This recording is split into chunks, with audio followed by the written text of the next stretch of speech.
Hermanos, hemos venido hablando de una serie de enseñanzas basada de manera muy general, diría yo, en los libros de sabiduría, Proverbios, Eclesiastés y Job.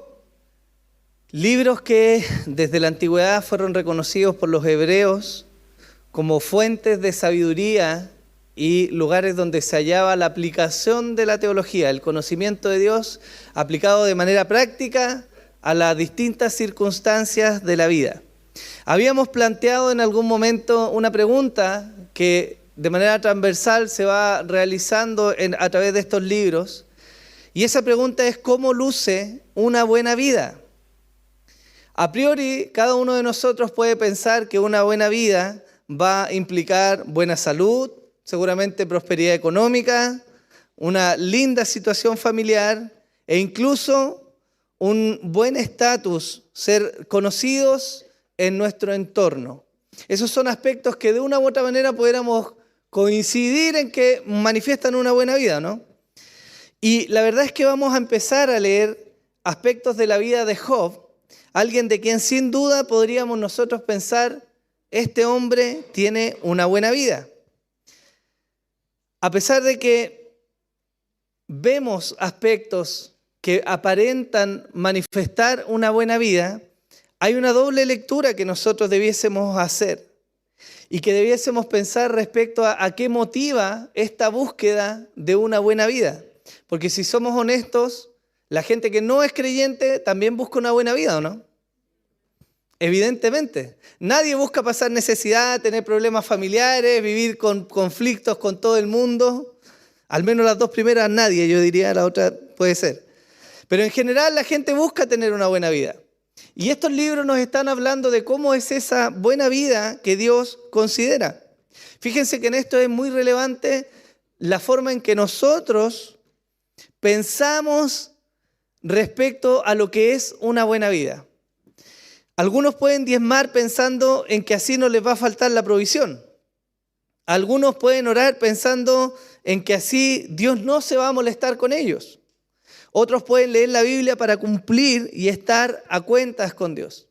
Y de alguna manera la lista puede seguir creciendo respecto a las cosas que nosotros podemos hacer, porque pensamos que como fruto de eso, el favor de Dios va a estar sobre nosotros y entonces vamos a tener una buena vida. Y de alguna manera no está del todo equivocado que leamos, que oremos, que ofrendemos, que diezmemos. El problema es la motivación que hay detrás de esto y el conocimiento que hay de Dios detrás de esto. ¿Por qué? Porque en Proverbios nosotros vimos que se nos enseña la búsqueda de la sabiduría como el mejor camino que el hombre puede tener. Y a través de la búsqueda de la sabiduría y de la toma de buenas decisiones, entonces el favor de Dios va a reposar sobre el hombre y ese hombre o mujer van a ser prosperados. ¿Nos enseña eso Proverbios o no? Vamos a escuchar la enseñanza de nuevo. Proverbios nos está diciendo que actuemos con sabiduría, porque entonces nos va a ir bien, ¿o no? Le dice a los muchachos: huye de la mujer, ¿cierto?, adúltera. Le dice a los casados que guarden el pacto matrimonial.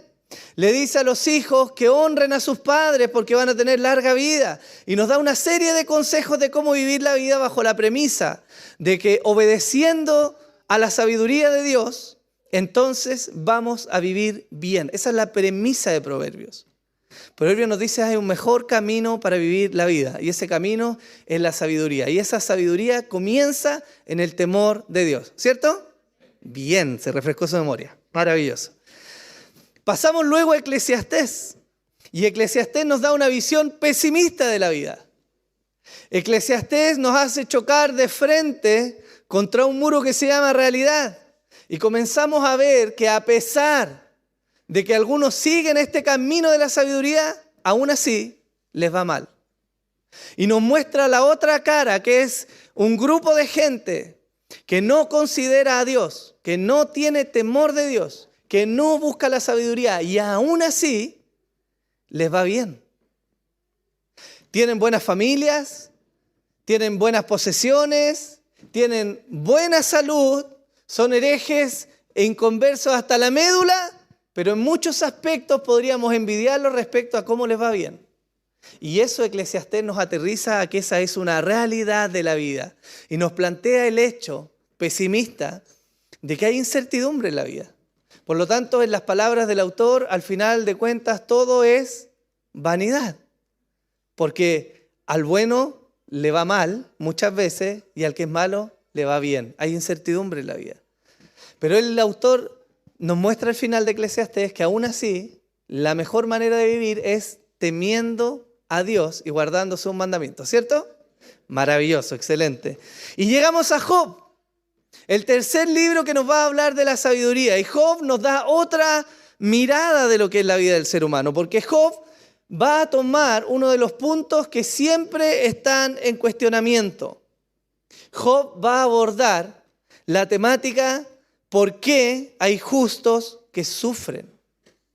Es cierto que la vida tiene incertidumbre, y en esa incertidumbre, justos e impíos, gente con riqueza o pobres, con conocimiento o sin él, se van a enfrentar de manera transversal a enfermedades y a dificultades en la vida. Eso es general. Pero Job nos va a mostrar que hay hombres justos en la tierra a los cuales Dios les permite sufrir. Y este es un gran cuestionamiento que está en las mentes de muchos, que se preguntan cómo yo o cómo esta persona que quiero y que conozco puede estar en los caminos de Dios y cómo Dios puede permitir tal grado de sufrimiento en su vida. Job nos va a llevar a reflexionar acerca de este punto, porque es otra arista de lo que ocurre en la vida del ser humano. No sé si usted vio alguna vez o leyó la historia de Jim Elliot. ¿Alguno conoce a Jim Elliot? ¿Sí? Un misionero, un hermano bautista misionero en el Ecuador. Fueron conocidos porque ellos por años trataron de contactar a una tribu que nunca jamás había tenido contacto con el ser humano. Después de años de trabajo, de oraciones y de esfuerzo en el campo, tienen un contacto con ellos y son asesinados todos y cada uno de ellos. Uno se pregunta por qué Dios permite que estos hombres que estaban haciendo la voluntad de Dios, que habían renunciado a su vida, que habían renunciado a las comodidades, son asesinados incluso antes de poder ver el fruto de su trabajo. Pero es una realidad, eso ocurre. Hay hombres de Dios que son llevados a la tumba por enfermedades terribles.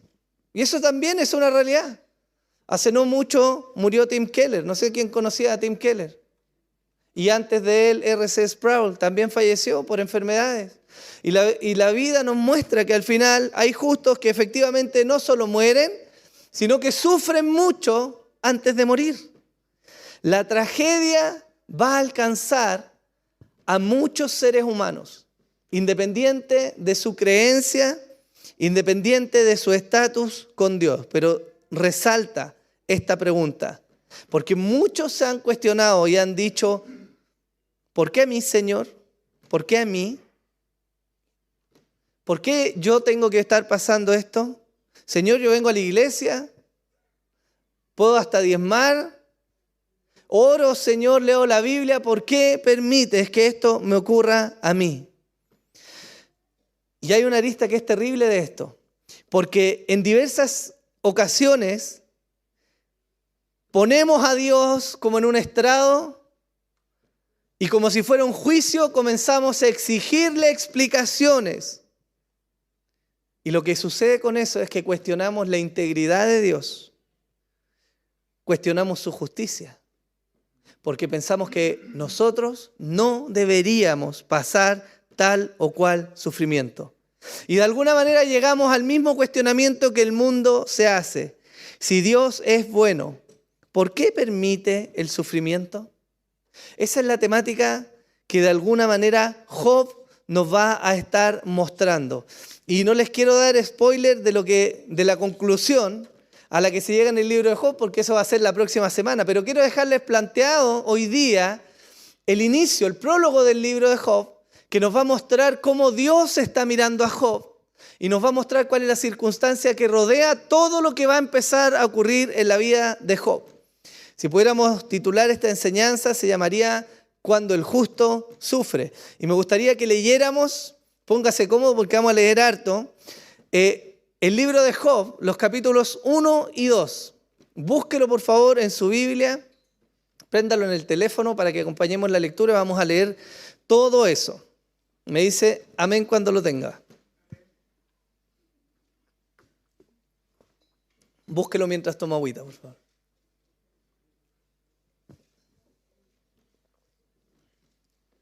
Job, capítulo 1. Vamos a leer hasta el capítulo 2. ¿Lo tiene? ¿Sí? Leemos entonces en el nombre del Señor. Hubo un hombre en la tierra de Uz llamado Job. Por si acaso estoy leyendo la versión de las Américas, ¿ya? Por si encuentro alguna diferencia es por eso. Pero si tiene la Reina Valera se parece demasiado. Dice, hubo un hombre en la tierra de Uz llamado Job. Y era aquel hombre intachable, recto, temeroso de Dios y apartado del mal. Y le nacieron 7 hijos y 3 hijas. Su hacienda era de 7,000 ovejas, 3,000 camellos, 500 yuntas de bueyes, 500 asnas y muchísima servidumbre. Y era aquel hombre el más grande de todos los hijos de Oriente. Sus hijos solían ir y hacer un banquete en la casa de cada uno por turno, e invitaban a sus 3 hermanas para que comieran y bebieran con ellos. Y sucedía que cuando los días del banquete habían pasado, Job enviaba a buscarlos y los santificaba, y levantándose temprano ofrecía holocaustos conforme al número de todos ellos, porque Job decía, quizás mis hijos hayan pecado y maldecido a Dios en sus corazones. Así hacía Job siempre. Hubo un día cuando los hijos de Dios vinieron a presentarse delante del Señor, y Satanás vino también entre ellos. Y el Señor dijo a Satanás, ¿de dónde vienes? Entonces Satanás le respondió al Señor y dijo, de recorrer la tierra y de andar por ella. Y el Señor dijo a Satanás, ¿te has fijado en mi siervo Job? Porque no hay ninguno como él sobre la tierra, hombre intachable y recto, temeroso de Dios y apartado del mal. Respondió Satanás al Señor, ¿acaso teme Job a Dios de balde? ¿No has hecho tú una valla alrededor de él, de su casa y de todo lo que tiene por todos lados? Has bendecido el trabajo de sus manos y sus posesiones han aumentado en la tierra. Pero extiende ahora tu mano y toca todo lo que tiene. Verás si no te maldice en tu misma cara. Entonces el Señor dijo a Satanás, he aquí, todo lo que tiene está en tu poder, pero no extiendas tu mano sobre él. Y Satanás salió de la presencia del Señor. Y aconteció que un día que sus hijos y sus hijas estaban comiendo y bebiendo vino y las asnas paciendo junto a ellos. Y los sabeos atacaron y se los llevaron. También mataron a los criados a filo de espada. Solo yo escapé para contártelo. Mientras estaba hablando, vino otro y dijo, fuego de Dios cayó del cielo y quemó las ovejas y a los criados y los consumió. Solo yo escapé para contártelo. Mientras estaba hablando, vino otro y dijo, los caldeos formaron 3 cuadrillas y atacaron los camellos y se los llevaron y mataron a los criados a filo de espada y solo yo escapé para contártelo. Mientras estaba hablando vino otro y dijo, tus hijos y tus hijas estaban comiendo y bebiendo vino en la casa de su hermano mayor. Y he aquí vino un gran viento del otro lado del desierto y azotó las 4 esquinas de la casa y ésta cayó sobre los jóvenes y murieron. Solo yo escapé para contártelo. Entonces Job se levantó, rasgó su manto, se rasuró la cabeza y postrándose en tierra adoró y dijo, desnudo salí del vientre de mi madre y desnudo volveré allá. El Señor dio y el Señor quitó. Bendito sea el nombre del Señor. En todo esto, Job no pecó ni culpó a Dios. Capítulo 2. Y sucedió que un día cuando los hijos de Dios vinieron a presentarse delante del Señor, vino también Satanás entre ellos para presentarse delante del Señor. Y el Señor dijo a Satanás, ¿de dónde vienes? Entonces Satanás respondió al Señor y dijo, de recorrer la tierra y de andar por ella. Y el Señor dijo a Satanás, ¿te has fijado en mi siervo Job? Porque no hay otro como él sobre la tierra, hombre intachable, recto, temeroso de Dios y apartado del mal. Y él todavía conserva su integridad, aunque tú me incitaste contra él para que lo arruinara, sin causa. Respondiendo Satanás al Señor y dijo, piel por piel, Si todo lo que el hombre tiene, todo lo que el hombre tiene dará por su vida. Sin embargo, extiende ahora tu mano y toca su hueso y su carne. Verás si no te maldicen tu misma cara. Y el Señor dijo a Satanás, he aquí, él está en tu mano, pero guarda su vida. Satanás salió de la presencia del Señor e hirió a Job con llagas malignas, desde la planta del pie hasta la coronilla. Y Job tomó un tiesto para rascarse mientras estaba sentado en las cenizas. Entonces su mujer le dijo, ¿aún conservas tu integridad? Maldice a Dios y muérete. Pero él le dijo, como habla cualquier mujer necia has hablado. ¿Aceptaremos el bien de Dios y no aceptaremos el mal? En todo esto, Job no pecó con sus labios. Cuando 3 amigos de Job, Elifaz, Temanita, Bildad, Suita y Sofar, Naamatita, oyeron de todo este mal que había venido sobre él, vinieron cada uno de su lugar, pues se habían puesto de acuerdo para ir juntos a condolerse de él y consolarlo. Y cuando alzaron los ojos desde lejos y no lo reconocieron, levantaron sus voces y lloraron.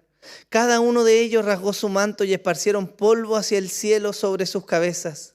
Entonces se sentaron en el suelo con él por 7 días y 7 noches sin que nadie le dijera una palabra, porque veían que su dolor era muy grande. Amén. Esta es una buena introducción para el libro de Job, ¿no? Quiero que antes de que pasemos a ver de lleno lo que esta sección tiene que decirnos, veamos de nuevo, como lo hicimos con los otros 2 libros, una panorámica. Porque para entender Job, que es un libro de sabiduría, necesitamos entender primero de qué se está hablando, cuál es el propósito y cómo está compuesto. En temas de autoría, no hay consenso ni ninguna pista en el libro de Job que nos hable acerca de quién es el autor. No hay ninguna referencia al escritor, y a pesar de que algunos teólogos han planteado que Moisés pudo haber sido el escritor, la verdad es que no hay a ciencia cierta nada seguro respecto al autor. Respecto a la fecha, tampoco tenemos claridad. No hay ninguna referencia en el libro mismo que nos hable respecto a la fecha probable en que se escribieron los hechos de Job. Pero hay algo sí importante que ver. Hay que diferenciar los hechos que ocurren y que se narran en Job del tiempo en que se escribió el libro. Y en esto sí hay un poco más de luz. Respecto a la fecha de la escritura, los autores concuerdan en que el lenguaje de Job está más acorde a la época de Salomón o posterior a Salomón. Por lo tanto, se arguye de que alguien en algún momento compiló toda esta enseñanza que venía de siglos atrás y la compuso y la ordenó y formó el libro de Job. Respecto a los hechos, no pueden haber ocurrido en la época de Salomón, porque lo que se relata sobre Job y su forma de actuar está acorde a lo que hacían los patriarcas. La época de los patriarcas, muchísimos años antes del reinado, era aquella época en que el hombre, como jefe de hogar, abogaba por el cuidado espiritual de su familia y era el que usualmente ofrecía los sacrificios y velaba por el bien espiritual de su familia. Si hablamos del estilo literario, Job de nuevo, muy similar a Eclesiastés, está escrito mayoritariamente en poesía y en prosa. Eso quiere decir que debemos ser también cuidadosos en cómo tomamos Job para interpretarlo, porque no siempre va a ser una interpretación literal. Si hablamos de propósito, el libro de Job, a pesar de que nos va a hablar del sufrimiento, en prácticamente todo el libro, no tiene como propósito principal el sufrimiento en sí mismo, sino que tiene como propósito mostrar que Dios es soberano. Ese es el propósito de Job, la soberanía. Adicionalmente a esto, el libro de Job también nos va a mostrar que la verdadera sabiduría reside en Dios mismo. Él es el creador y el gobernador del universo y el que da al ser humano la sabiduría divina. Si hablamos de temáticas, Job nos va a hablar del pecado y sus consecuencias, nos va a hablar del sufrimiento, nos va a hablar de la soberanía de Dios y por supuesto, cómo no, nos va a hablar también de la justicia de Dios. En términos de estructura, hay 4 grandes secciones en el libro de Job y esto es fácil para que después podamos entender la totalidad del libro. La primera sección es el prólogo, que es lo que acabamos de leer. En el prólogo se nos está contando el contexto en el cual se encuentra Job y se nos está diciendo quién es Job y su familia para después pasar a la segunda sección, que es el diálogo, que es un discurso recurrente entre los amigos de Job que vienen a consolarlo y Job que da la respuesta a ellos. Después tenemos una tercera sección que son monólogos, donde vienen discursos finales de cada una de las personas que habló y llega un cuarto amigo de Job que parece tener un poco más de claridad respecto a lo que pudiera estar pasando. Para finalmente terminar en el epílogo, que es lo que vamos a ver en el próximo sermón, donde se nos muestra finalmente y después de todo lo que pasa, que Dios habla con Job. Y de alguna manera Dios desvela el porqué de este sufrimiento, no de manera directa, pero nos habla de por qué Dios ha permitido que Job llegara a ese punto. Y se nos muestra un escenario como si fuera una película, detrás de cámaras, algo que estaba ocurriendo más arriba de lo que Job estaba viviendo. Job en la Biblia, algunos plantean que Job es una ficción, que es un texto inventado y que no es real. Sin embargo, hay tres pasajes claros que nos hablan de cómo los otros autores de la Biblia sí consideraron a Job como histórico. En particular tenemos Ezequiel 14:14 y Ezequiel 14:29, donde el autor hace referencia a Job como un personaje histórico y lo pone a la altura de Moisés y Daniel, ¿ya? Y tenemos también una referencia en Santiago capítulo 5, versículo 13 en el Nuevo Testamento, donde el autor de Santiago nos muestra a Job como un hombre de una paciencia inigualable. Esto es importante para nosotros porque vemos que el libro de Job entonces no es ficción, no es una historia inventada, sino que está validada por los mismos autores de la Biblia, ¿ya? En términos hermenéuticos de interpretación, ¿cómo interpretamos Job? Job va a tener muchos diálogos y va a haber algo que va a primar de alguna manera en el libro de Job. Cuando ustedes lo lean, si lo llegan a leer, se van a dar cuenta que los amigos de Job vienen a tratar de abrirle los ojos a Job, porque ellos quieren mostrarle que lo que Job está pasando es el fruto de algún pecado. Esto se llama, algunos autores le dicen la teología de la retribución. Tú haces bien y te va a ir, pero si algo terrible está ocurriendo en tu vida es porque entonces hiciste mal. Eso es lo que plantean los amigos de Job. Y eso es lo que no nos está mostrando el libro de Job, ¿ya? Lo vamos a ver hacia el final. Pero si hablamos de temas de interpretación, debemos tener muy en claro que Job nos va a plantear la soberanía de Dios. Si hay algo que nos quiere mostrar Dios a través de este libro, es que Dios es Señor y Él es soberano sobre cualquier decisión humana, sobre cualquier idea o sobre cualquier situación. El Señor es soberano. Con eso en mente, recién podemos entrar a mirar el libro de Job y a intentar entender qué está ocurriendo aquí. ¿Me siguen? Bien. Después está escrito esto para que si lo quieren leer y hay muchos recursos donde ustedes pueden ahondar.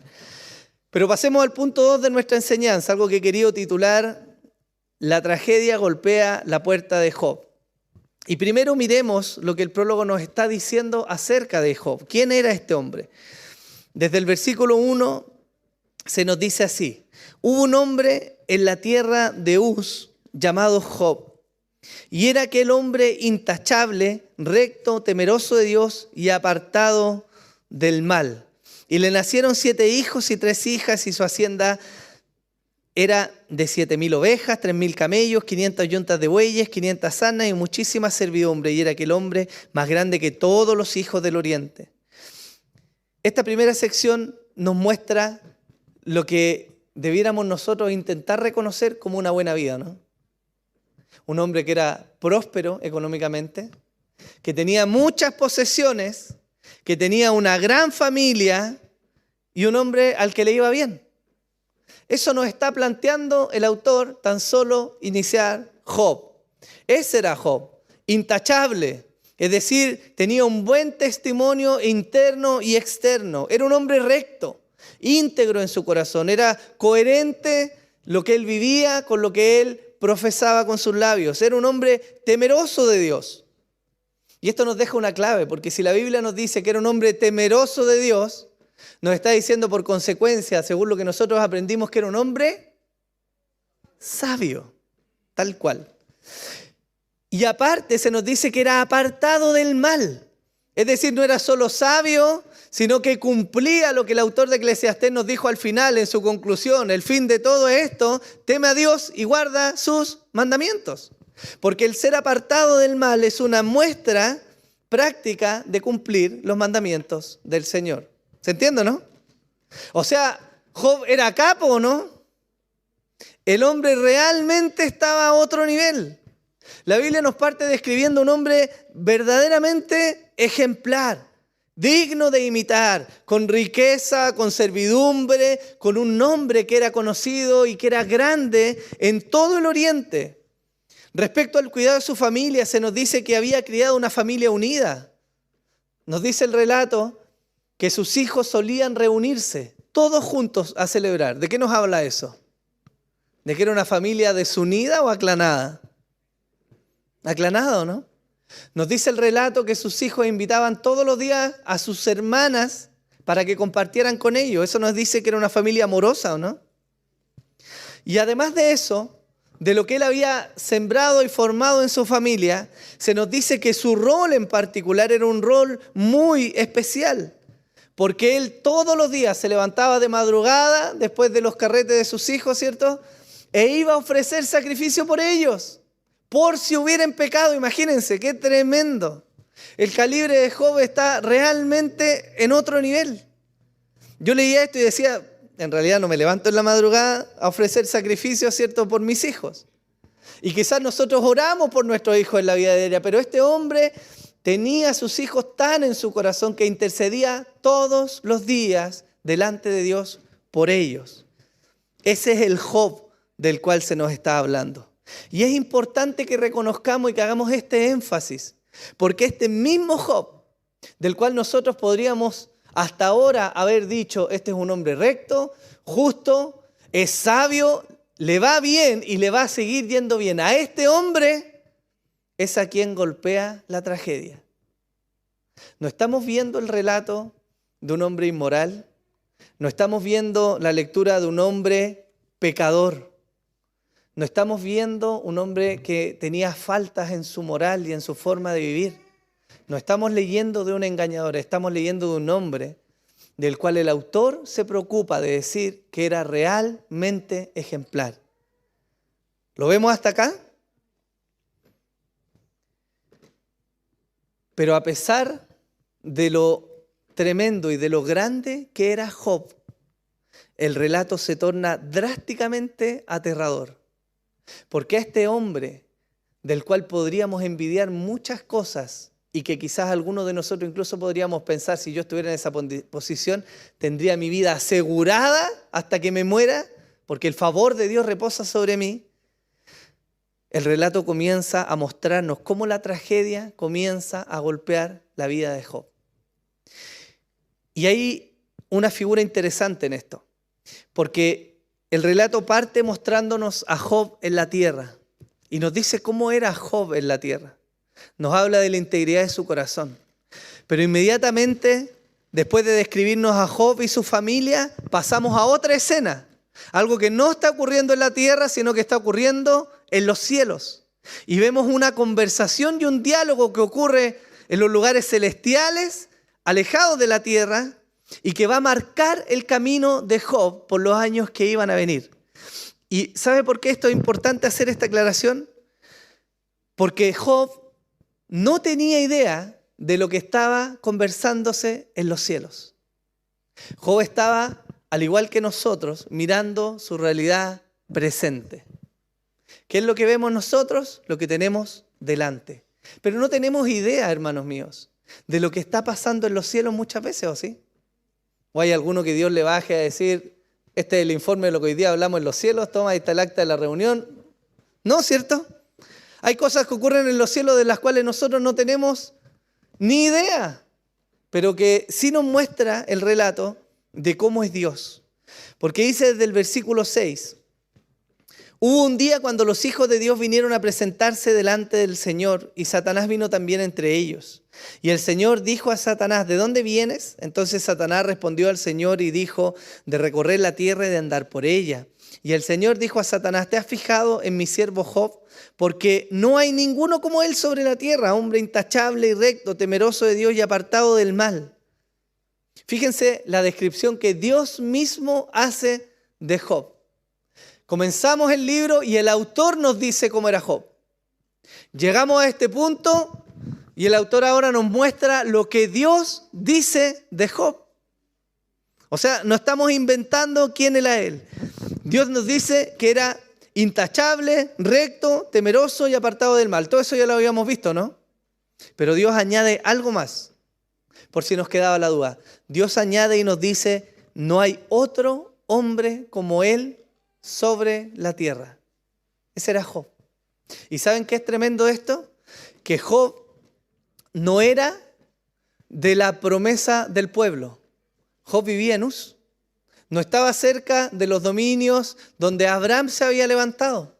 Job nos cuenta de alguna manera maravillosa el relato de otro hombre que no estaba en la línea del pacto, pero que sí temía y sí conocía a Dios. Lo que hace más evidente y más tremendo el hecho de que contara con el favor de Dios, porque no era de la descendencia de la promesa, no era de este maravilloso pueblo de Israel escogido, era un hombre simplemente que temía a Dios y guardaba sus mandamientos. Y vemos que en esta escena en el cielo llegan los hijos de Dios, algunos dicen que pueden ser los ángeles, y se presentan delante de Dios, y entre ellos aparece Satanás. Y Dios, de manera muy particular, le pregunta: ¿de dónde vienes? Y Satanás le responde: vengo de observar la tierra, andaba mirando, mapeando, ¿cierto?, a todas las personas que habitaban sobre la tierra. Él tenía conocimiento de lo que hacía el ser humano. Y Dios le dice: oye, ¿pero miraste a mi siervo Job? Dios se lo pone en la mira. Dios le dice: hay un hombre en particular, un hombre que es justo, que es recto, que es intachable, un hombre que es temeroso de mí. Dios se lo plantea a Satanás. Y la respuesta de Satanás es: bueno, si tú lo has protegido y lo has bendecido. Es decir, él está diciendo: si tú bendices a alguien, ¿cómo ese alguien no va a tener temor de ti, no?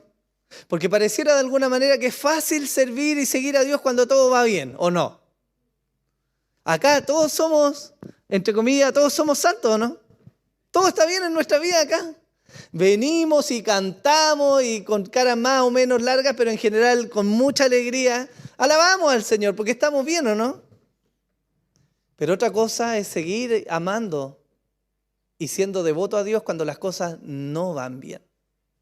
Y fíjense, queridos míos, que son las crisis efectivamente los que nos muestran quiénes son las personas realmente. Cuando todos estamos bien, hermano, no es tan fácil leer a una persona. Pero cuando esa persona está enfrentando una crisis, ahí es muy fácil leer lo que está en su corazón. Ahí realmente sabemos si esa persona ama y es temerosa a Dios o es del discurso para afuera mientras todo está bien. Ahí sabemos realmente qué pasa en su corazón, que lo mueve, que lo motiva. Y Dios permite que Job entre en este juego. Satanás le dice: ¿acaso teme Job a Dios de balde? ¿No has hecho tú una valla alrededor de él, de su casa y de todo lo que tiene por todos lados? ¿Has bendecido el trabajo de sus manos y sus posesiones han aumentado sobre la tierra? Pero extiende ahora, le dice, tu mano y toca todo lo que tiene, y verás si no te maldice en tu misma cara. Esto es muy parecido a la forma de actuar de Satanás en el huerto de Edén, ¿se acuerdan o no? Oye, así que Dios les dijo que esto era bueno, no sé, no estoy tan seguro. Yo creo que si tú comes de ese fruto, ahí tú vas a poder entender lo que es realmente bueno o no. Satanás se dedica de alguna manera a poner en tela de juicio el carácter de Dios. Y Dios en esta oportunidad se lo permite. Dice: ok, dale. ¿Tú crees que Job me está siguiendo porque solamente le dio bien? Entonces toca. Dios le dice: toca todo lo que tiene. Toca sus posesiones, toca sus bienes, toca sus siervos, toca su riqueza, tócala. Y veamos qué va a pasar. Solamente le dice Dios: no puedes tocar su vida. ¿Estamos hasta acá, cierto? Es raro el diálogo, ¿no? Nosotros no entendemos a veces cuáles son los planes y el alcance del dominio de Dios. Nosotros vemos las cosas que ocurren y vemos que ocurren tragedia a nuestro alrededor y que vemos prosperidad y vemos luces alrededor nuestro, pero no sabemos en realidad cómo se ha gestado esto en los cielos. Y de ahí continúa el libro de Job en el prólogo mostrándonos qué ocurrió. Tragedia sobre sus ganados, sobre sus campos, sobre sus criados, sobre sus riquezas e incluso sobre sus hijos. ¿Cuándo pasó esto? Todo en un mismo día. El actuar de Satanás fue devastador, fue cruel. De alguna manera le quitó a Job, con la autorización de Dios, todo lo que él tenía. Fíjense que el capítulo 2, de manera más compacta, nos narra prácticamente lo mismo. Porque hay una respuesta de Job a esta calamidad inicial. Y en el capítulo 2 se nos vuelve a presentar el mismo relato, vuelve a estar Satanás delante de Dios y Dios le dice, pero Job guardó la integridad. Y le dice, sí, pero es que no tocaste su vida. Pero te aseguro, le dice, que si tú tocas su vida, por querer salvarla, va a blasfemar contra ti. Y vuelve a darse lo mismo, y Dios le vuelve a dar autoridad, y esta vez Satanás logra tocar el cuerpo de Job. Hay una pregunta importante en esto. ¿Por qué Dios permitiría algo así? Y como les decía al inicio, esto no es algo que vamos a responder en esta enseñanza, pero sí es algo que quiero que mantengan en la mente. Porque lo que le ocurre a Job, le ocurre bajo la autorización y bajo el cuidado de Dios. ¿Estamos acá? ¿Sí? Job 1:12 dice, entonces el Señor dijo a Satanás, he aquí todo lo que tiene está en tu poder, pero no extiendas tu mano sobre él. Y Satanás salió. ¿Y qué tocó? Tocó los bienes de Job, tocó los hijos de Job, pero no tocó la vida de Job. ¿Sí o no? Y después en el versículo 6 del capítulo 2, el Señor le vuelve a decir a Satanás, he aquí, él está en tu mano, pero guarda su vida. ¿Y qué viene a hacer Satanás? Viene a tocar la vida de Job, a enfermarlo, pero no lo puede destruir. Y esto es algo, hermanos míos, muy relevante para lo que sigue del libro de Job. Lejos de esa idea hollywoodense, ¿cierto?, que a veces tenemos en que hay una batalla entre el bien y el mal, ¿cierto?, en que están los demonios y los ángeles, en que está Satanás y Jesús por un lado, y echan fuerza y pelean a ver quién va a ganar. Hermanos, la realidad no es esa. La realidad es que el Señor es soberano. Algún predicador antiguo dijo que el diablo no es nada más que un perro que el Señor utiliza y le alarga o le retrae la correa y no puede hacer nada más que lo que Dios ha determinado que ocurra. Y eso es muy relevante para nuestra concepción de Job. Porque a pesar de que vamos a ver tragedia y dificultad, tenemos que entender que nada de eso hubiera ocurrido si Dios no lo hubiera dejado. Hermanos, un principio para nosotros es que Satanás no tiene poder ni autoridad ninguna sobre la iglesia más allá de la que Dios mismo le dé. Lucas 22:31 se nos narra otro acontecimiento con Jesús. Simón, Simón, mira que Satanás os ha reclamado para zarandearos como a trigo, pero yo he rogado por ti para que tu fe no falle. Y tú, una vez que hayas regresado, fortalece a tus hermanos. La misma figura. Viene el diablo a reclamarle al Señor, quiero zarandear un poquito a Pedro, está muy pasado de revoluciones, déjame moverlo un poquitito. Y el Señor le dice, ok, zarandéalo, yo voy a rogar por su fe y lo voy a guardar. Y el diablo vino y lo zarandeó y fue amargo lo que vivió Pedro, pero su vida fue guardada. Y efectivamente, él fue restaurado, como el mismo Señor Jesús le dijo, para testimonio a sus hermanos. Por lo tanto, esto es una lección para nosotros, hermanos. La soberanía de Dios, la cual nosotros profesamos, la que nuestra confesión de fe nos declara, es práctica y vivencial. No se trata solo de que creamos en nuestra mente de que Dios es soberano, sino que aterricemos a la vida práctica, hermanos, de que lo que ocurre, si es que es una tragedia y algo terrible, ha ocurrido porque Dios lo ha permitido. Amén, ¿o no? Si nosotros entendemos esto, entonces nuestra concepción de la vida y de las dificultades de la vida va a cambiar. Porque tenemos que comprender que el Señor siempre tiene cuidado. La Biblia nos relata, hermanos, que no hay ni siquiera un cabello en nuestra cabeza, una hoja de un árbol que se caiga si Dios no lo sabe. ¿Usted sabe cuántos millones de pelos hay en una cabeza? En una cabeza promedio. ¿Hay millones o no? ¿Y cuántos millones de habitantes hay sobre la tierra? Como 8.000 millones de personas deben haber hoy día, más o menos, esa es la cifra. Y Dios tiene cuidado de hasta ese mínimo detalle. Él es Señor. Cuando vemos la soberanía de Dios reflejada en las páginas de la Escritura o cantamos de la soberanía de Dios, hermanos, estamos hablando de que realmente nada ocurre sin que Él lo sepa o lo acredite o lo permita o Él mismo intervenga de manera directa. ¡Nada!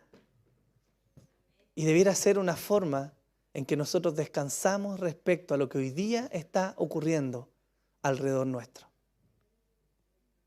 Eso debiera darnos descanso. El libro de Job nos ilustra. Job no sabe esto. Job no sabe que hubo una conversación entre Satanás y Dios. Él no sabía, él simplemente se enfrentó de repente a la tragedia, a la puerta de su vida y después vio que su misma salud había sido tocada. Pero él no sabía que Dios había autorizado una incursión de Satanás. Él no sabía que Dios había dialogado, él no entendía nada. Y como les decía, se asemeja a lo que nosotros vivimos en la vida diaria. Si es difícil que a nosotros nos ocurra una tragedia y vamos a orar y Dios nos diga, sí, querido, yo permití que te pasara esto porque A, B, C y D. ¿A alguno le ha pasado así?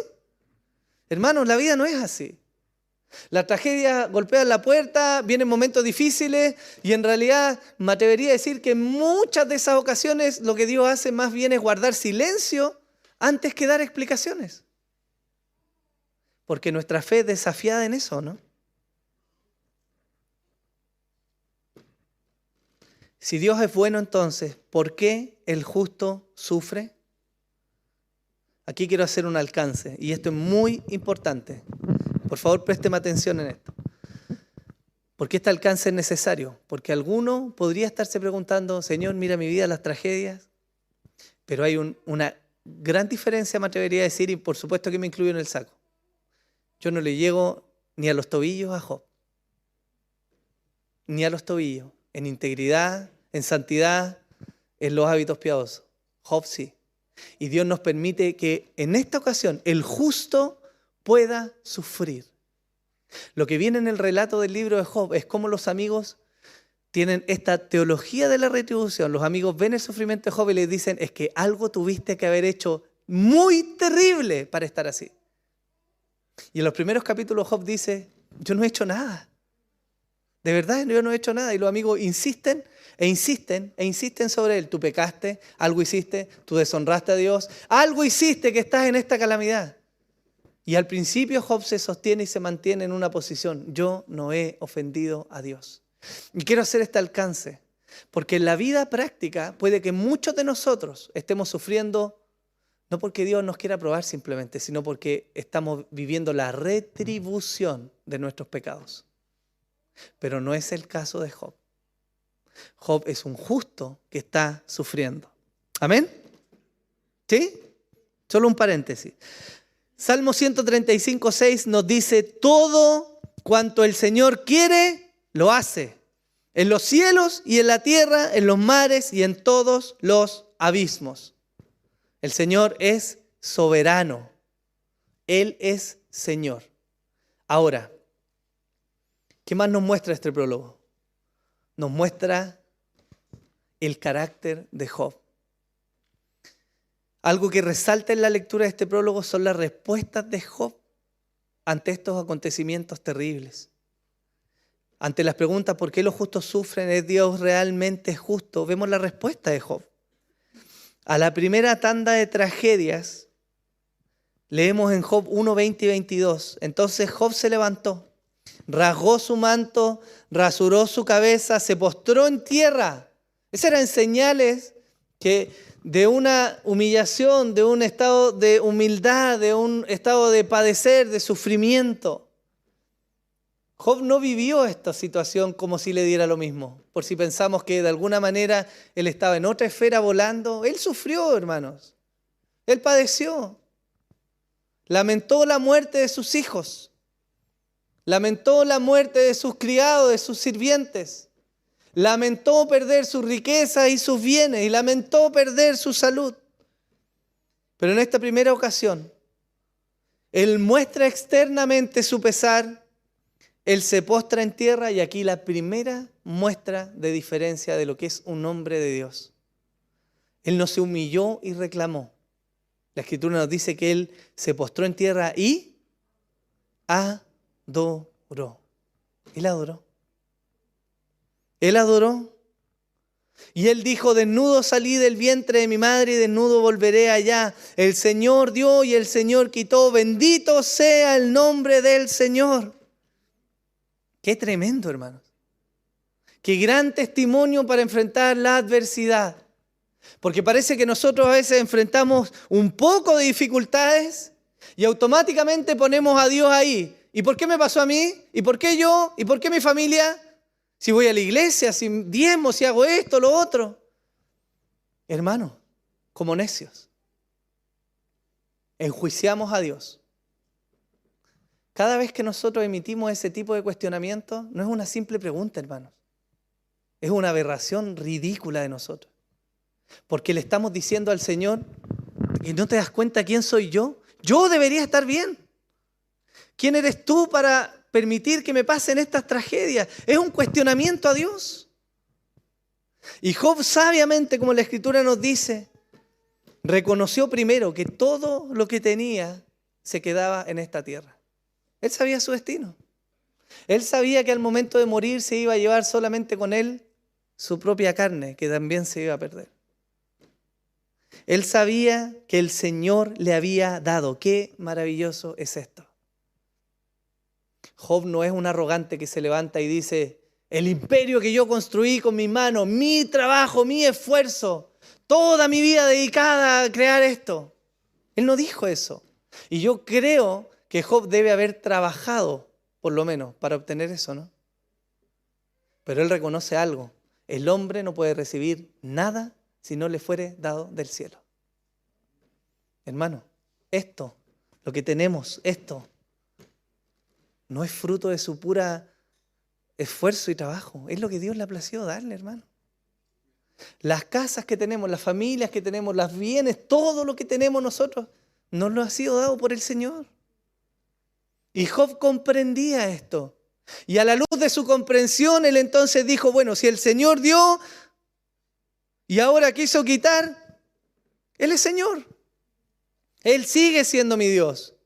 Bendito sea el nombre del Señor. Qué gran ejemplo nos deja respecto a cómo enfrentar las crisis. Porque nos está hablando de que realmente es este hombre de quien el prólogo nos comienza a hablar. La respuesta de Job es la muestra de que efectivamente, como el autor dice, es recto, es intachable, es temeroso de Dios y es apartado del mal. Él se humilla bajo la soberana voluntad del Señor. Hasta acá Job no tiene ninguna explicación del mal que le ha azotado. Dios no ha dedicado una sola palabra para explicarle a Job el por qué. Pero él aún así se humilla y alaba al Señor. Hermano, yo creo que en eso tenemos mucho que aprender. ¿Se imaginan nosotros fuéramos así? ¿Cuántas veces no nos amargamos, hermanos, ante dificultades de la vida, ante cuestiones ridículas? Y se los hablo yo sabiendo lo que les estoy diciendo. Mi esposa está por ahí. Hermanos, nos amargamos por tonteras, ¿o no? Peleamos, tenemos problemas con otros por estupideces.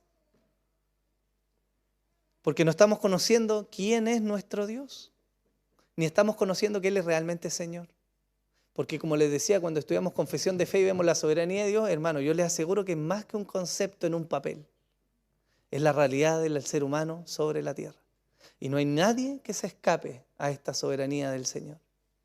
Pero nosotros somos necios, faltos de sabiduría, faltos de temor de Dios, faltos todavía de apartarnos del mal. Por eso reaccionamos tan duro y en tan malos términos cuando la tragedia golpea nuestra vida.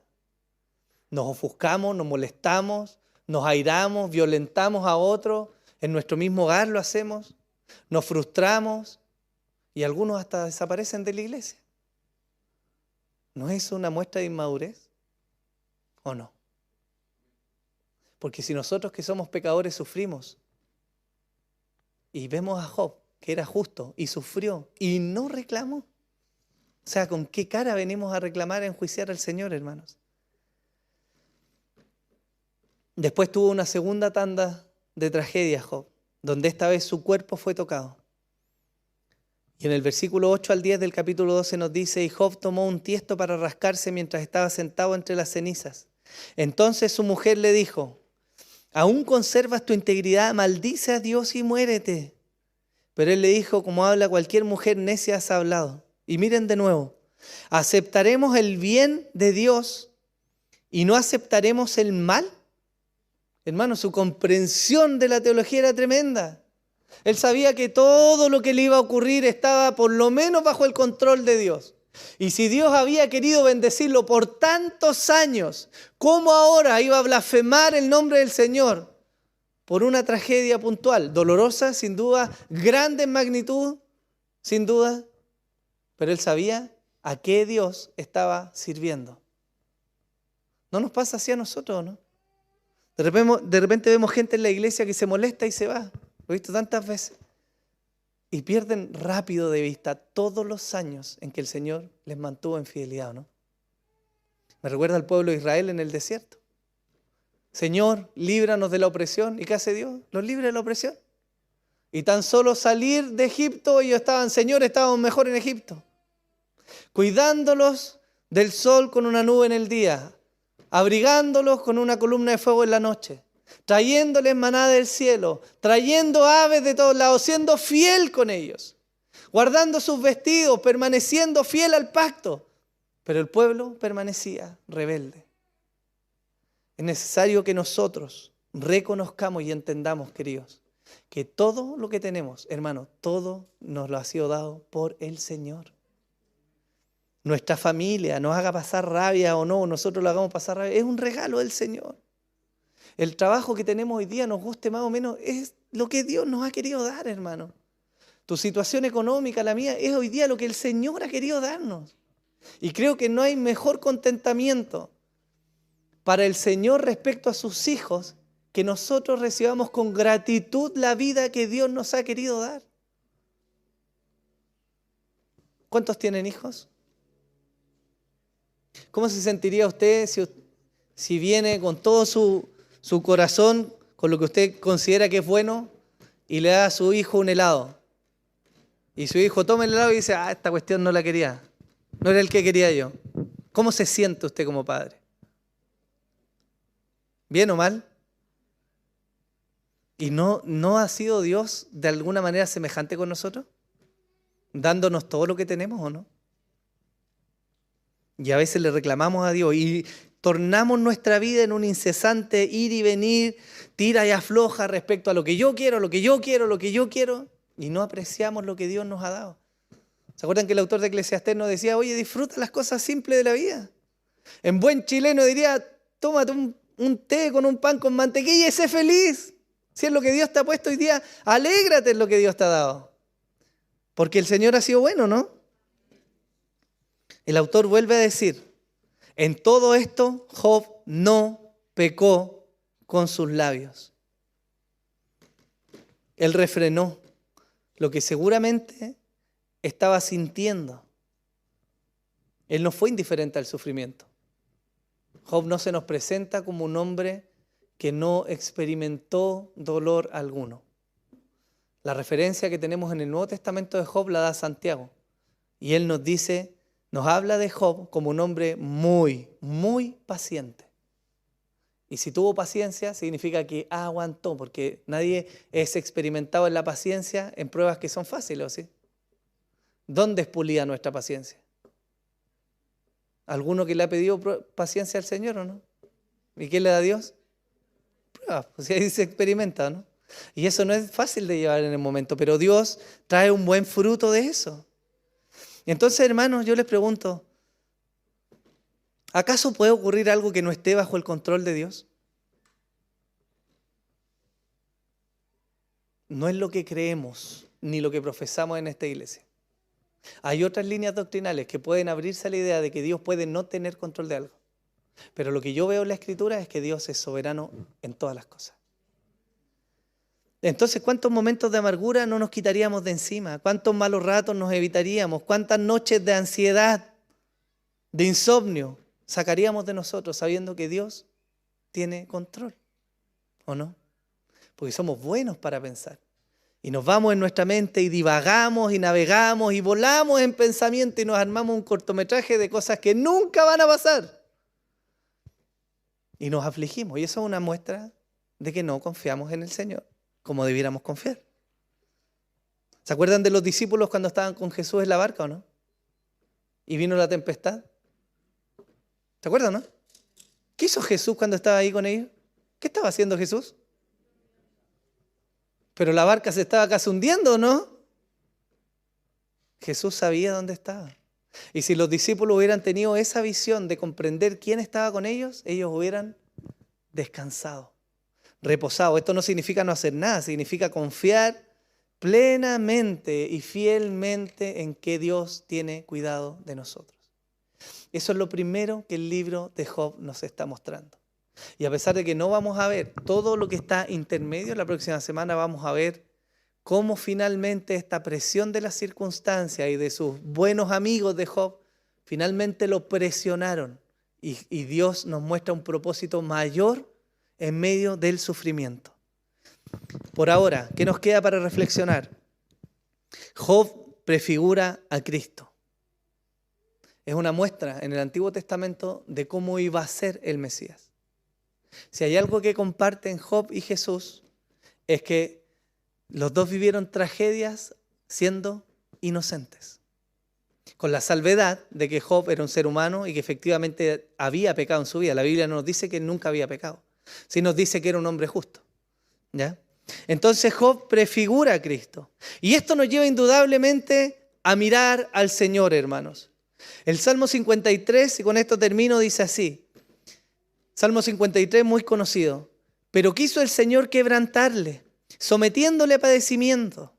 Cuando Él se entregue a sí mismo como ofrenda de expiación, verá a su descendencia, prolongará sus días, y la voluntad del Señor en su mano prosperará. Debido a la angustia de su alma, Él lo verá y quedará satisfecho. Por su conocimiento, el justo, mi siervo, justificará a muchos y cargará las iniquidades de ellos. Por tanto, yo le daré parte con los grandes y con los fuertes repartirá despojos, porque derramó su alma hasta la muerte y con los transgresores fue contado, llevando Él el pecado de muchos e intercediendo por los transgresores. ¿De quién nos está hablando ahí? De Jesús. Job experimentó una tragedia terrible y su vida y su reacción nos sirven a nosotros de testimonio. Pero Jesús experimentó quebranto y sufrimiento, no para simplemente verlo, sino para el perdón de nuestros pecados, para que nosotros estuviésemos aquí. Y la gran diferencia y brecha es que Job fue un hombre sujeto al pecado y aunque permaneció íntegro delante del Dios, pecó. Pero Jesús no, hermanos. Y Él sí fue santo del nacimiento a la eternidad en todo momento y padeció aún así como el peor de los injustos para que usted y yo estuviéramos hoy día acá, no estudiando esta serie para ver en qué esfuerzo nuestros somos mejores, sino para mirar con mayor grandeza la obra de Jesús. Él es la fuente de sabiduría. Él es la fuente para vivir una buena vida. Y Él nos ha librado del pecado, nos seguirá librando y nos terminará de librar para vivir una eternidad gloriosa. Por lo tanto, si algo nos muestra Job también, es la figura de Jesús. ¿Amén? ¿Usted sabe cuál es la definición de fe? La certeza de lo que se espera y la convicción de lo que no se ve. Si nosotros viéramos las cosas inmediatamente, ¿aplicaríamos la fe? No. La fe nace, crece y se modela a través de la incertidumbre, porque no vemos todo, pero confiamos en aquel que nos guarda. Y Job nos muestra, hermanos míos, que no sabemos el día de mañana qué nos va a acontecer, paralelo a nosotros hay una historia que el Señor está contando. Y no tenemos todos los detalles de esa historia en lo particular de nuestra vida, pero sí tenemos certezas de que independiente de cómo esta vida nos conduzca o de cómo esta vida nos golpee, al final sí sabemos que Él nos va a rescatar. Y esa es una esperanza que debiéramos albergar todos nosotros. Oremos al Señor.